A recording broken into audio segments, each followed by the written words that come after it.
conversation that we had with you, Linda, and you and I at Cason's one night when you were talking about education in the black community when you were coming up, and so we were kind of fascinated by that. And we wanted to learn more about what it was like in Newberry in the 50s and when you were growing up, and kind of put some of that on tape, because we feel like it's kind of part of our history that hasn't been well recorded or well documented. So while we're all still around, or while our minds are still clear enough to talk about it, Yeah. we wanted to kind of record, because we thought it was really interesting what Yeah. you were talking about. So, and it's going to be real informal. You know, I'll just kind of get things started, and I'll let you kind of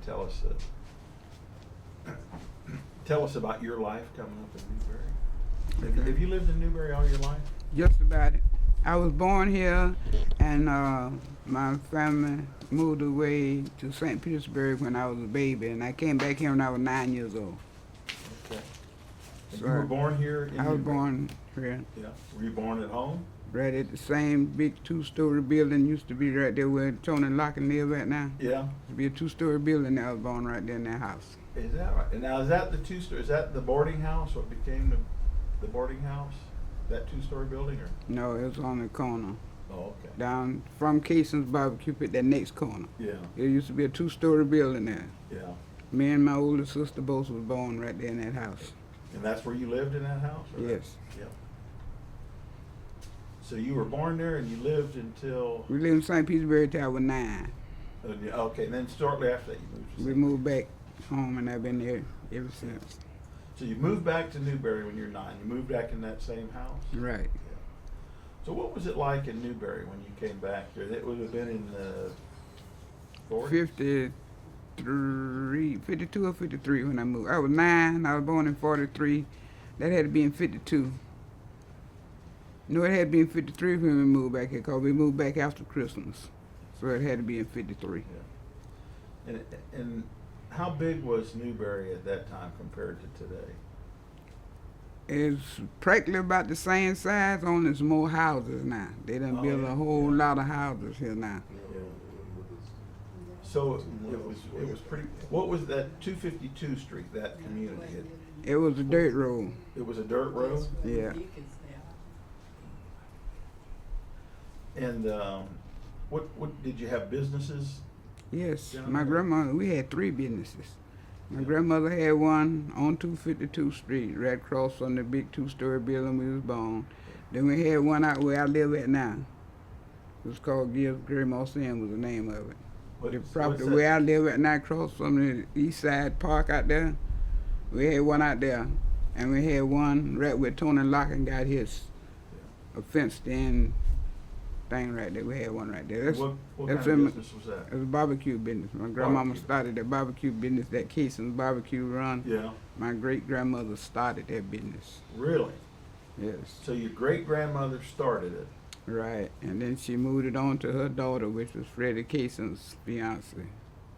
Oh, okay. And then she moved it from him to Freddie. And from Freddie to Joy. And it's been in business continuously since. Yeah, for the 4 40s. generations. Yes. Yeah. And just a little sideline. You think they're going to open up again? No. No? Man, we miss it. But anyway, so you came back to Newberry at 9 years old. Right. Were you in school at the time, or had Right. you been in school in St. Petersburg? Right. I started school in St. Petersburg. Okay. And so by 9 I years started old, you in were St. working Petersburg. We had kindergarten in St. Pete. In Newberry, we didn't have a kindergarten at that time. So I started kindergarten, 1st, 2nd, 3rd, and half of 4th grade. And I moved back here in January in 4th grade of 53. Okay. And what was it like going to school in Newberry in the 4th grade? Did they have a school in Newberry? Yeah, they had a big building with 4 grade big rooms in it. Where, We had 2 classes in each room. We had 3rd and 4th grade. And when you walk in the building was 3rd and 4th grade. The next one was 5th and 6th grade. And across the hall was 7th and 8th grade. When we finished 8th grade, we went to Mabane. Well, the kids before us, they went to Archer, Sarah now. But my class, when we finished 8th grade, they had Billy at Mabane and on Archer way. Went to Archer. They went to Archer. I went to Mabane in 9th grade. Mabane and Archer. But prior to ninth grade, you went to school here in Newberry. Was it over by Freddie Warmack Park? Yeah, Yeah. that's where it was. And when I first come here, the first year I come here, we didn't have a cafeteria, nor indoor bathrooms. We carried our lunch to school. And then the following year, they built the cafeteria and the bathrooms out there. And do you know how that school got built? But how they but you know more about that. Freddie probably more. Freddie probably more. So, okay, so then you got to ninth grade and you went to Mebane. Went to Mabane. Yeah. We had a bus that took us from Newberry Elementary to where Gatorback, the road go down to Gatorback. We would go there for Newberry bus, and then we would meet a bus from Alachua, bus 30. I never forget it. Long, raggedy bus 30. We would swap, we would change buses. We would get off one bus and get on the other bus, and we go to Mabane. How long of a bus ride was that? Well, it's what, 13 miles. So, did you stay at Mebane? Yeah, I graduated. You graduated from there? Yes. Okay. And what was it like going to school at Mebane? Well, I didn't like it good as I did Newberry, but it was all right. The first thing I missed when I got to Mabane was Miss Joanna cooking. Miss Joanna Locking was our cook at Newberry. When we got to Mabane, I wanted to go back to Newberry. I missed that cooking.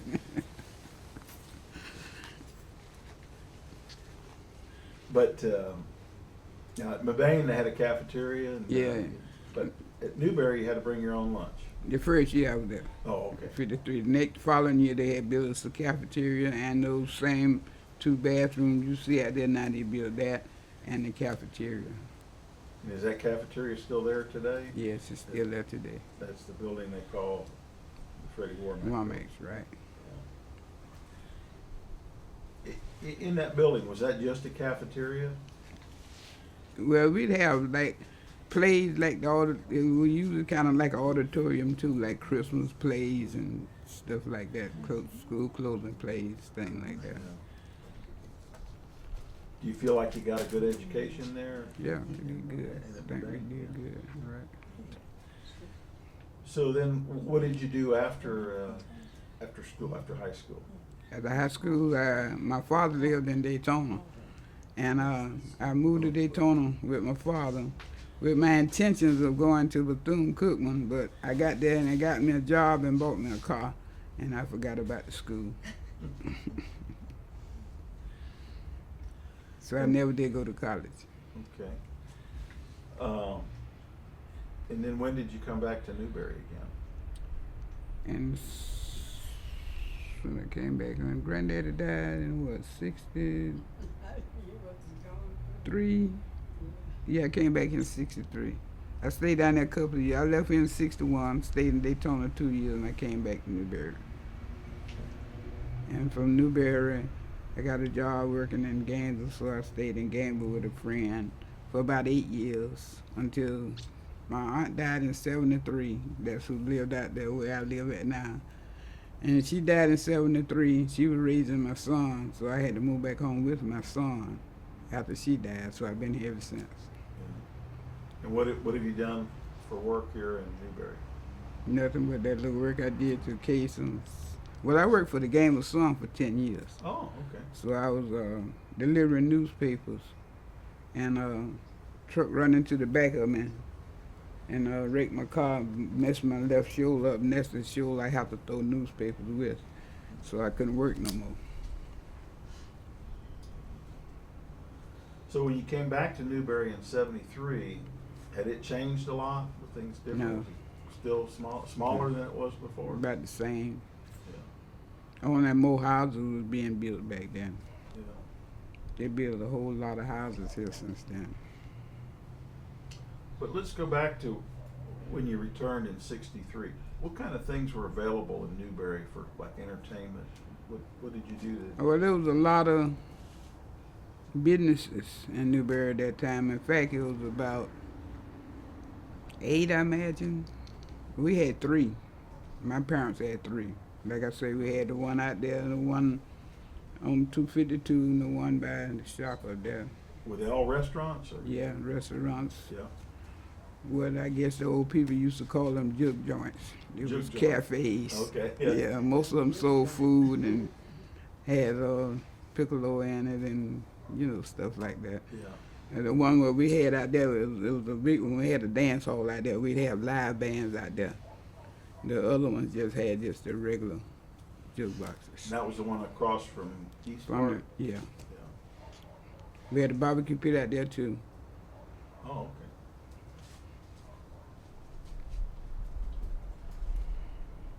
Did they have a movie theater Yes, in the? yes. We had a movie theater. The blacks was upstairs and the whites was downstairs. It was segregated. Yeah. I was right there on that corner, right there on that corner. Is it a building that's still here? No, No, that it's building was torn down. there, right They got there little on that- benches or something in like a little park there. Right now, one that's it's across between from the that Russell white, House? that empty white building that used to be Dr. Berry's Right. screw iron place. It was between there and what is that there now? Some kind Hold of on. Can't have any talking over here because the mic picks it up, and it's distracting. But we'll listen to that story from each of you when we do your interview.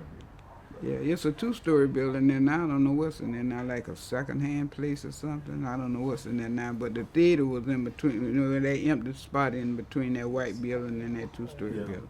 That's where the theater was. Okay. That 2-story building that's there now, what is it? Because it looks like a theater. It looked like that's the way the theater used to look, Oh, just that's like what- that. Yeah. Yeah, because we had upstairs and downstairs. Yeah.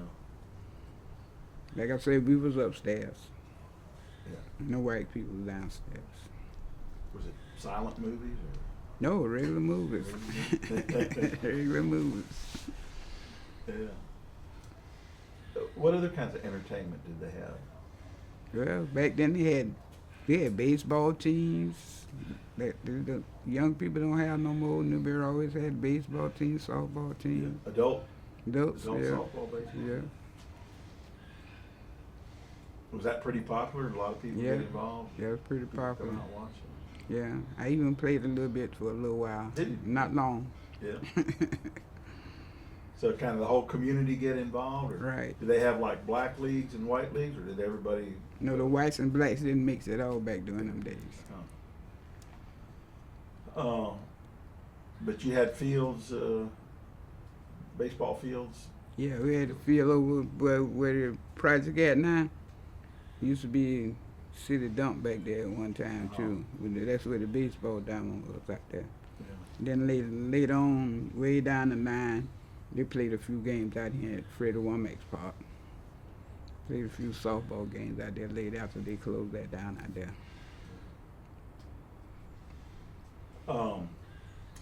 Would you say Newberry was like a farming community? Yeah, oh back then? yes. Oh yes, a whole lot during the summer. They had people come in on buses and trucks. We had contractors come from all down All the south, tillers. everywhere. We had Nassaus come over. They had Newberry was full of people during the tobacco and watermelon season. Yeah. And was the railroad pretty active? Yes, That- the railroad was still running, right? The passenger train used to come through. And they had a passenger train? Yeah, the passenger Yeah. train used to pass through here a long time ago. Did you ever ride on that? Nope. I did. And that passenger train to take you? Yeah, I guess I never rode a Oh, train. yeah. No. How about, would they use the train like to load crops on it and cattle and that kind of stuff? I don't know. I don't know about that. Melons. Okay. Melons. Anybody else have any questions? Linda, you have any? What did that school bus look like that you rode on the inside? Oh, it's just like the school buses now. We got the second-hand ones. Did Whenever you have they, seats in it? yes, whenever they put, Did you have seats in it? yes, Yes. whenever they put out Over here, new, Linda, Linda, over here. come over So here. she's looking at the That camera. way she's looking at. She's looking at you, doesn't help. There we go. whenever they put out new school buses, they would get the new school buses to the white people, and we'd get the old ones. Because the bus we rode on from Alachua, bus 30, it snowed one year, and you could get a whole guy named George Mills got a whole ball of snow off the bus like that off the seats. It rained on the bus, it snowed on the bus. We had one of the raggedest buses up there. They do the same with the books. They'd give all the new books to the white schools, and we'd get the old second-hand books. Some of them, the backs was already tore off, and we tape them back together and whatever, and the names and everything wrote all in the books and everything. Did you ever work in tobacco or melons? Yes. Larry? Yes, For who? I work for Fred Tanner, Hooper Gravely, Bobby Berry, one of them Hodges, not Dick Hodge, Rivers Hodge. Yeah, What was your job? I was hand tobacco. And out the Hooper Gravely, I drove harvester. You did what? I drove harvester. He had tobacco harvesters. Hooper did. The rest of them, they'd string them on the string like that, and I was handler. I just hand tobacco. You pick up like 3, 4 leaves at the time and hand it to it, and they string it. Now, this was the house where Hooper Gravely lived. Is that He right? lived in Newberry. Yeah, they call us the Gravely house. Yes. Well, I didn't know that because he lived out where that daycare center. Hooper's mom and dad, but. Oh, his mom and dad, okay. Oh, okay. What that- about, where did you buy groceries, or your grandma, where did y'all go to buy groceries? Well, Smith had a grocery store right there where the hardware store at now. Yeah. Well, before that, they had one down in the quarters on 252nd Street. And then they built that one where the hardware store at now. And that mostly was the biggest grocery How'd you pay store for in Yeah. there. Yeah. How'd you pay for it? With money. We ain't had no Did food you put stamp. it on a note? How about that cold storage? Did you ever use that cold storage? Oh yeah, my grandmother barbecued, and she'd have like 10, 12 goats or more a week and 2 hogs. And she would put the goats and the hogs and all in the cold storage until Friday. She barbecue on Friday and Saturday. She'd bring them there live on the hoof? No, we would kill them. Or you kill them? Okay. Yeah. I would cut the goat throat. Or you quarter We them up? skin the goat, we hang him up, gut him. But we got the hogs already dead. And me and my grandfather, every Thursday night, we would cut up the hogs and we would salt them down and leave them salted overnight. The goats, we would kill them and take them up there and put them in the cold storage. And we would buy goats from everybody that sold goats. You could get one, 50 cents or $1 or something back then. And I think the highest you paid for one was about $5, and that would be a great big billy. But you could get a goat for 50 cents. Yeah. A whole goat. A whole goat. And I think my grandma used to sell the sandwiches for 50 cents. Yep. Wow. 50 cents for the sandwich, for the goat sandwich. Yeah. I don't think anybody does that anymore. When I first moved to Gainesville, they had Parker's Barbecue. You could get goat. It was real good. Yeah. I don't know why they don't do goat. Valeria, anything else like growing up, when you were a teenager, going to the movies, or what else? Well, you we- didn't have a car. I know you didn't have a car. Oh, we did. You did? Yeah, my grandmother, like I said, Did she she let you owned drive 3 her businesses. car? Yeah, I started driving when I was 9 years old. Real. Yeah, we had 2 cars. We had a truck, we had a pickup truck. We had a 53 Chevy, and Granddaddy changed that and got a 58 Chevy. And he gave me the 53. When I was 14 years old, I had my own car. Did you have a driver's license? Yeah, we got the license at 14 back during that time. Where did you go to get your license? High Springs. And they had a stick shift and a clutch. Yeah, that's all Granddaddy would buy. He wouldn't buy automatic. He wouldn't buy automatic. How'd you turn? All this was How'd you you, tell you somebody? left, you turn. You had hand sickness back then. Did they have very many paved roads around here, or was it mostly? Oh no, dirt? wasn't too many paved roads. Not down on our end. I think all these up here might have been paved, but 252 was a dirt road. All that was dirt road. Going to the school was a dirt road.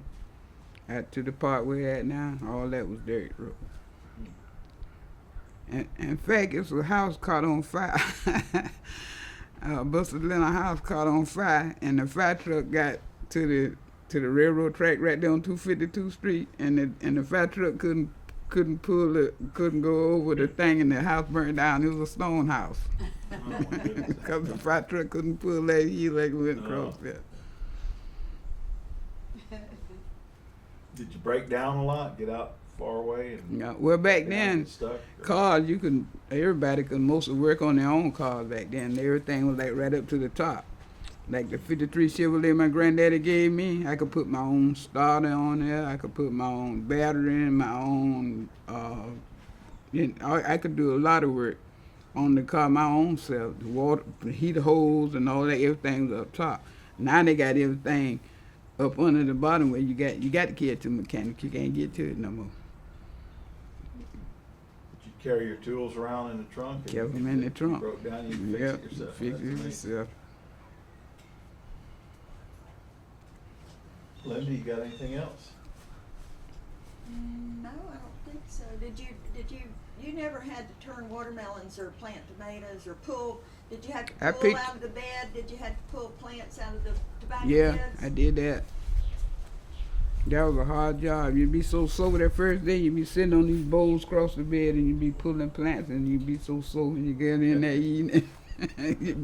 you'd be so sore the next morning when you get up. You can't hardly walk. I set out tobacco. I set out pine trees for sap.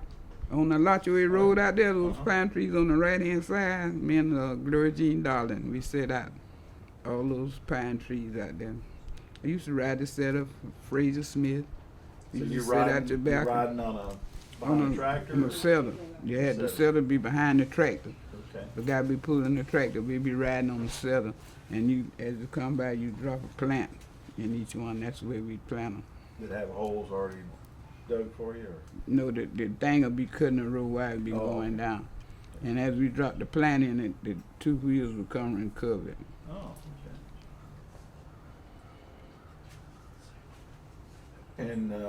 And did you work on Hodge Farms, Linda's family's farm? No, I don't think I never worked for him. I knew him, but I didn't work for him. Okay. Hey, if there's no further questions, I guess we're done. Okay? But you're kind of like Elizabeth.